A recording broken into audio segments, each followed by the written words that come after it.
You know, when I was younger, one of my Indian cousins once asked me, "How American are you really?" I looked him square in the eye and I asked, "When you get cut, my dear cousin, what color does your blood run?" To which he replied, eyebrows knit with confusion, red? Really? Because when I get cut, this blood runs red, white, and motherfucking blue, baby! Woo!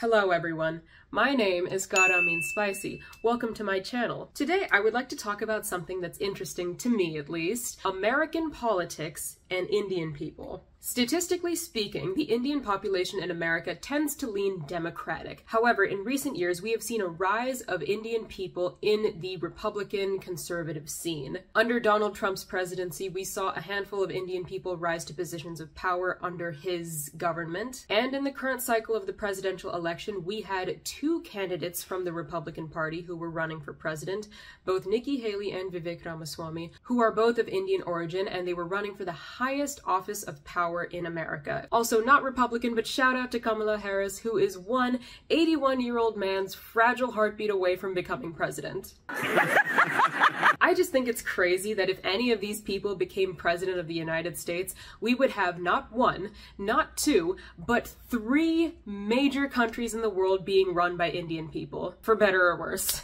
All these Indian people in the conservative spotlight has got me wondering, what's up with that? My curiosity on this subject was piqued a couple years ago by one interaction I had at work. This lady once asked me, "Are you Indian?" To which I replied, "Yes." And you will never guess the next thing out of her mouth. She asked me, "Do you know Dinesh D'Souza?" Do I know him personally? No, and thank God. Do I know of his existence? Unfortunately, yes. She went on to talk about how much she loves this guy and how brilliant she thinks he is. And I had to just sit there like, yeah, okay, can we stop talking now? I just cannot get over this interaction. She looked at me and the first thought she had was, I bet this bitch likes Dinesh D'Souza. In this video, I don't necessarily want to talk about the politics of any of these people because I don't agree with any of it whatsoever. I don't like Republicans.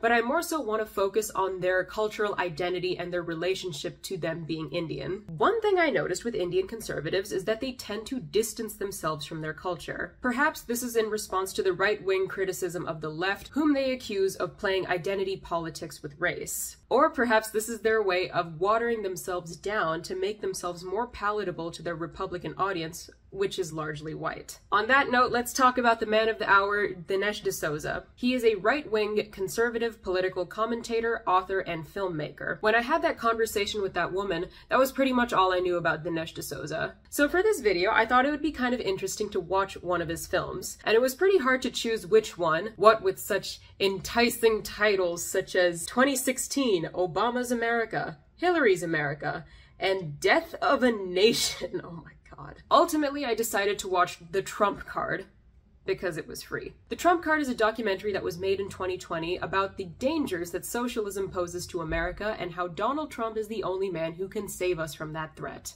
The film starts off somewhat coherent. I mean, not to say that I agree with any of it at all, but at least I could follow along. But then it just spirals into complete gobbledygook.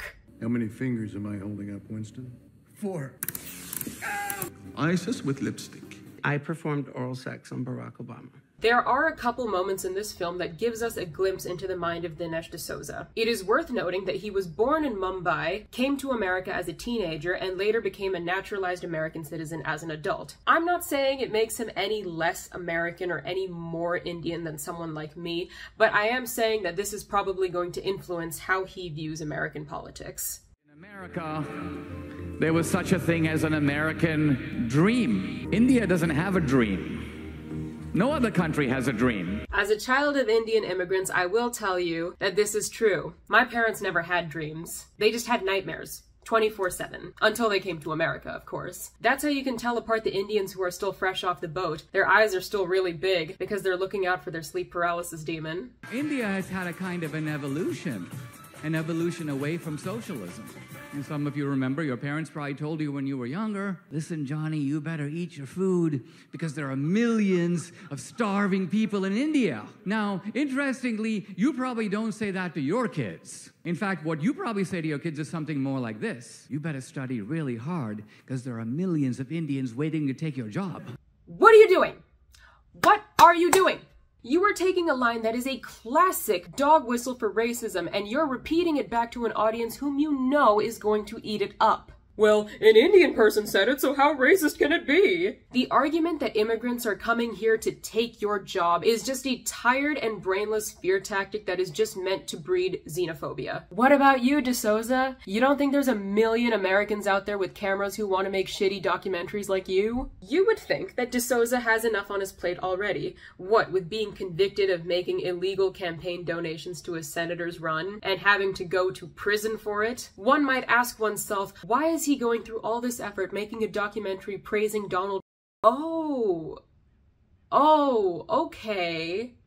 I see how it is. I see the game you're playing, Dinesh. One final moment that I want to address from this film comes from a moment where Dinesh D'Souza is interviewing a openly gay man and a conservative. Do you feel comfortable calling yourself a gay conservative? I'm a bleeding heart conservative who happens to be gay. I don't let my identity define me. I came out as gay after the Pulse nightclub terrorist attack. I want to make sure that the people coming into our country don't want to murder me. I feel like that's a pretty low bar to set, don't you think? So what inspired you to come out of the closet, to live your truth, to love who you love fearlessly?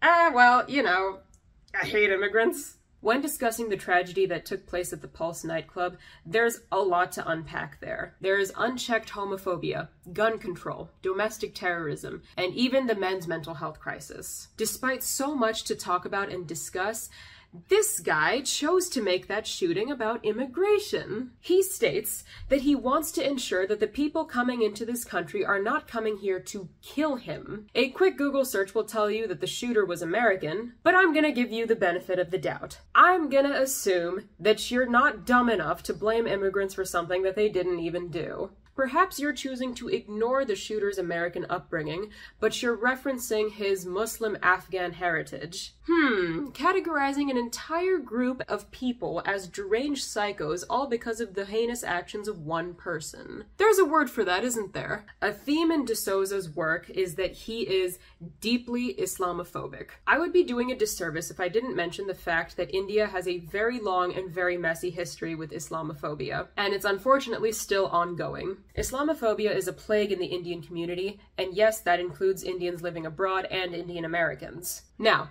can you think of any other group of people that also hates Muslims? Well, I'd like to grab Al-Qaeda by the pussy and shove some Yankee Doodle Dandy right up its ass. I can't help but wonder if the blatant Islamophobia in our community is what adds to the appeal of becoming a conservative. I would recommend Rohan Davis's video on the current political climate in India and the role that religion plays in it. It is very well researched and thoroughly eye-opening, and everyone should watch it. A lot of Indian Republicans seem to want tougher immigration laws despite being immigrants or children of immigrants themselves. This is their way of distancing themselves from their brownness, insisting that they be called Americans rather than Indian Americans. In order for Indians to succeed in the conservative sphere, they need to reject everything that makes them seem more ethnic. They're saying, hey, I'm not an illegal, I'm not a terrorist, I'm not like those other guys, I'm one of the good ones. Let me let you in on a little secret. To Americans,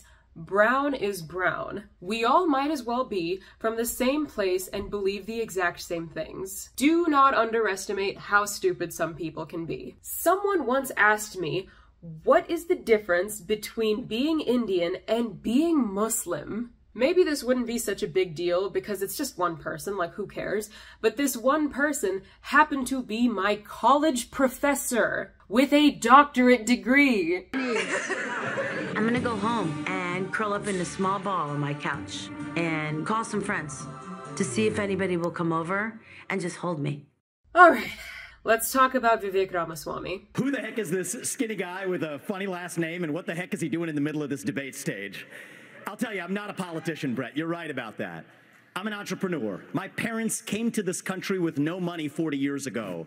I have gone on to found multi-billion-dollar companies. I hesitate to talk about him because I fundamentally disagree with so much of what he says, and I don't want to give him more attention that he's already received. But, and this may come as no surprise to you, I have a lot to say. Vivek Ramaswamy was running for president of the United States as a Republican. He used the model minority stereotype to his advantage. He branded himself as the shiny gold example of the American dream, a child of immigrants who went on to become Ivy League educated and a billionaire businessman. He keeps saying that with hard work, anything is possible. But this whole, immigrant rags to riches story doesn't really work for him because although he is a child of immigrants, he does come from a place of privilege. Both his parents are upper caste Hindus and they were already educated before they came to the United States. His dad was an engineer and his mom was a psychiatrist. Now, I'm not trying to say that it was easy for them to make it in America.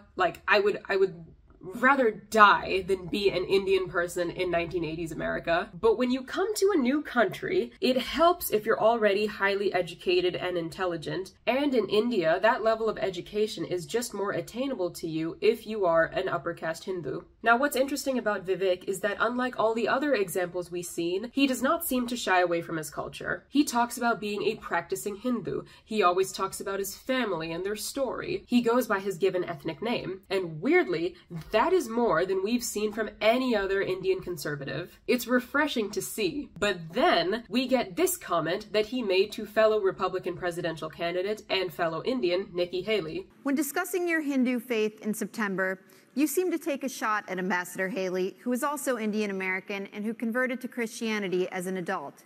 You said, "An easy thing for me to do, being a politician, is to shorten my name, profess to be a Christian, and then run. Make Vivek Vicky or whatever," end quote.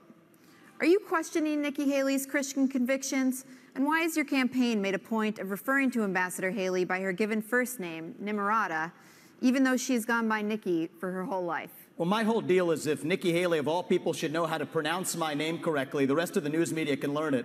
My deal is I'll call her Nikki when she can say my own name right. That's our little fun side bet there. Here's what I will say is deeper. I don't question her faith, but I question her authenticity.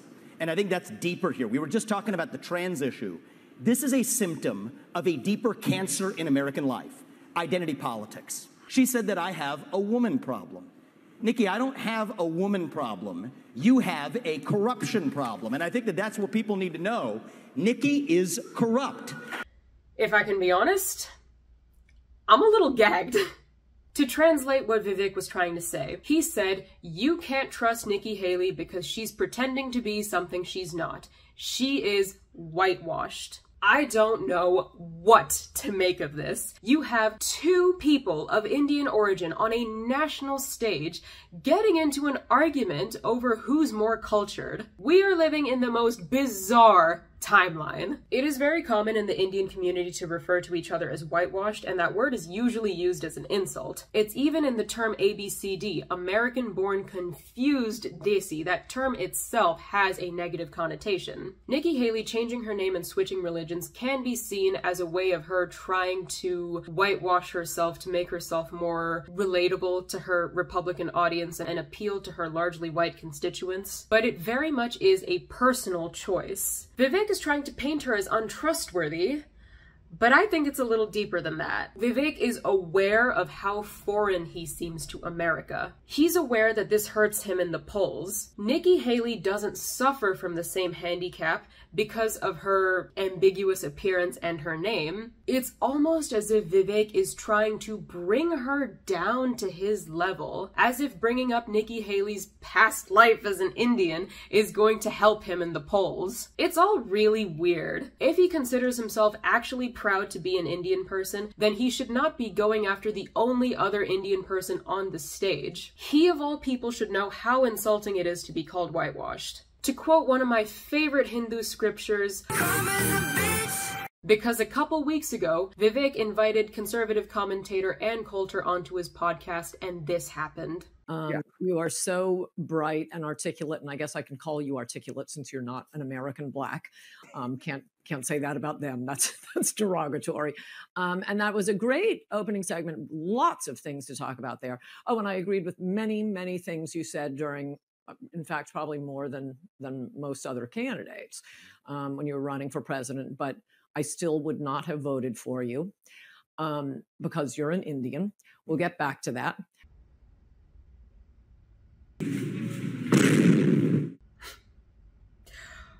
Holy shit. Look, there's a lot of reasons, I mean a lot of reasons to not vote for Vivek Ramaswamy, but Ann Coulter's #1 reason was that he's Indian. She goes on to say that it's because his family's only been here for 1 generation and that if there was more generations, blah, blah, blah, blah, blah, whatever. It was all code words for I'm not voting for you because you're not white. And I'm not surprised in the slightest. Also, we are not going to gloss over that stupid little remark that Ann Coulter made at the beginning about not being able to call black people articulate. You, Ann Coulter, and shame on you, Vivek, for smiling at that shit, for laughing at that. Applauding yourself while bringing down another race is not a compliment, and you should know better. So I'll bring Ann Coulter on because during the campaign, I don't remember what exactly she said, but on numerous instances would comment on different ways in which I might not be quite qualified to be president, right? So let's get her on and have a conversation. Of course, I disagree with hell like her on that being a criteria to be the U.S. president is her description of whether or not you're an Indian. I'm born in the United States. I'm as American as they come. Because her view is that you're not fully American if your parents weren't from the United States of America. And in order to trust somebody, the more generations they've been here, let's say you've been here 6 or 7 generations, you have more of what she would call, I think she did call it in the podcast, a security policy. Now, I disagree with that. It almost seems like Vivek is defending Ann Coulter for what she said. I have a theory as to why Vivek Ramaswamy is not denouncing what she said as racist. Vivek has branded himself as the cool guy, the I hate political correctness guy, the wanna hear my impression of Apu from The Simpsons guy. If he denounces anyone who says they won't vote for him because of his Indianness, then he's admitting that he got offended. He's gonna join the woke mob, and he's gonna lose his base because Americans hate being called a racist. Although, I do agree with Vivek on one thing. What percentage of the voter bloc agrees with her? I will tell you this with confidence. It is a lot higher than I believed it was a year ago. Interesting. Yeah. I said I respect her for saying it, even though I disagree. Right. She's not alone. She is voicing a view that I think is widespread. Ann Coulter's remarks are an insight into how Americans view Indian Americans. We are Americans. Just ask all the Indian men in my comments constantly telling me how not Indian I am. We're born and or raised in the United States. We walk, talk, act, and dress just like everybody else. We may even shorten or anglicize our name or switch religions. Despite all of that, people will still see us as foreigners. We will always get hit with the, where are you from? No, where are you really from? No, where were you born? Okay, where were your parents born? Aha! Gotcha! I knew you were Indian! You might be thinking, it's unfair to say that Ann Coulter represents what a majority of Americans are thinking, considering that she's notorious for being a racist, bigoted, Spirit Halloween animatronic. You want proof that she said what a lot of Americans were thinking?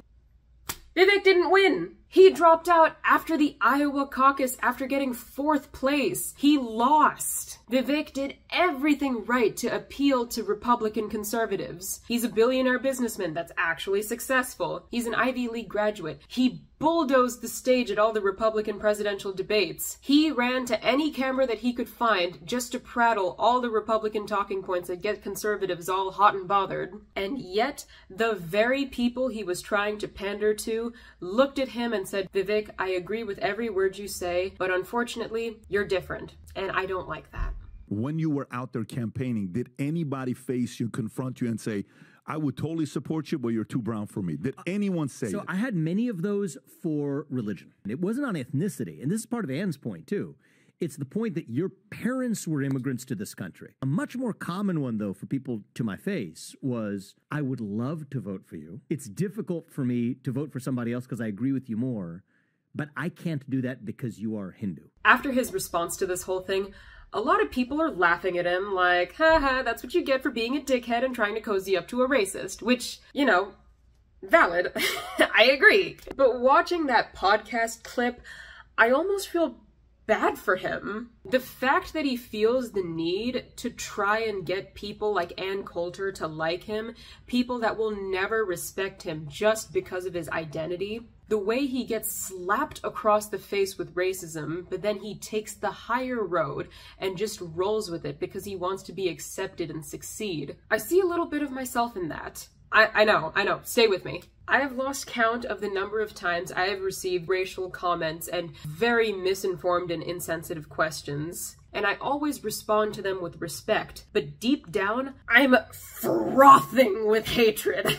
I never tell them how their words actually make me feel because, like Vivek, I don't want to ruffle any feathers. I don't want to be seen as overly sensitive. I don't want to be othered. I'd rather just shut up and be accepted. I know, I'm working on it. I'm a work in progress. Despite not agreeing with their politics, I do see a little bit of myself in all of the Indian conservatives that we talked about today. We're all just a bunch of people that are trying to make it in a world that our parents threw us into. A world that our parents tried to prepare us for, but fell a little bit short. Because this world is so different than the world they came from. So what are your thoughts on all of this? And be nice, let's keep this a safe space. If any Indian Republicans come across this video, I would like to know what your experience has been like. What drew you to the party in the first place? Do you feel like your fellow Republicans have accepted you? And did people like Nikki Haley or Vivek Ramaswamy earn your vote? If you're a Republican that's not Indian, first off, I'm surprised you even made it this far into the video, but respectfully, butt out. Didn't ask, don't care, plus you're white. Thank you so much for watching. Follow me on Instagram for all my embroidery art and my daily deranged thoughts. Subscribe if you want to see more, and I will catch you in the next one. Bye for now. If she had a vision that said she would get a kiss from a cute boy, but all she had to do was push her brother into oncoming traffic first, she would do it. And yet all of us are still watching the show and we're rooting for her like, yeah, push Corey in front of that truck. Okay, hi. I wanted to tell this story earlier in the video, but I felt like it would kind of ruin the vibe, so here we are. Going back to the comment I made about receiving racial remarks and not knowing how to respond to it, allow me to tell you about the most insane example of that. So, I'm a nurse in a hospital. Once we had this patient who was this elderly Indian woman, and a staff member was trying to deliver her breakfast. She gave her breakfast tray, and the Indian patient asked her to get rid of the banana that was on the tray. My coworker was like, no, I think you should eat it. And the patient was like, no, I don't want it. And she's like, no, it's good for you. You should eat it. And the patient was like, I don't want the banana. Later, my coworker was telling me the story, and she said, you know what I think it is? Indian people hate bananas. There's too many bananas in India. And I was like, I don't think that's true. But she kept pushing. She's like, Indian people don't like bananas. And I was trying to politely tell her, like, no, that's not true. Like, that's not accurate whatsoever. But she kept pushing. She was like, there's too many bananas in India and they don't like eating bananas. Instead, they give it to monkeys. That's why it's an insult to give an Indian person a banana, because they will think you're calling them a monkey.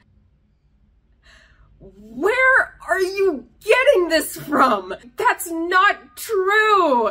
And she's like, yes, it is. I'm like, it's literally not. And we just kept having this back and forth, and like, she wasn't listening to me. She just kept pushing back. And the more I was denying it, the more she was asserting that Indian people don't like bananas because they consider it an insult because bananas are only for monkeys. Like, it's just wild to me that she just pulled this stereotype out of thin air. No matter how many times I said no or I was trying to shut down the conversation, she just kept pushing this pointless stereotype on me as if she was trying to indoctrinate me into believing it myself. In case this is an actual stereotype that started somewhere and multiple people believe that it's an insult to give an Indian person a banana, allow me to dispel that rumor. Indian people love bananas. Hindus, when doing puja or prayer to God, make a platter of fruit, and that platter includes bananas. If it was an insult to give someone a banana, we would not be offering it to God. We eat bananas raw. We eat bananas deep fried. South Indian people eat food off of banana leaves. We love bananas. We eat bananas all the time. As a matter of fact, please hold for a live demonstration.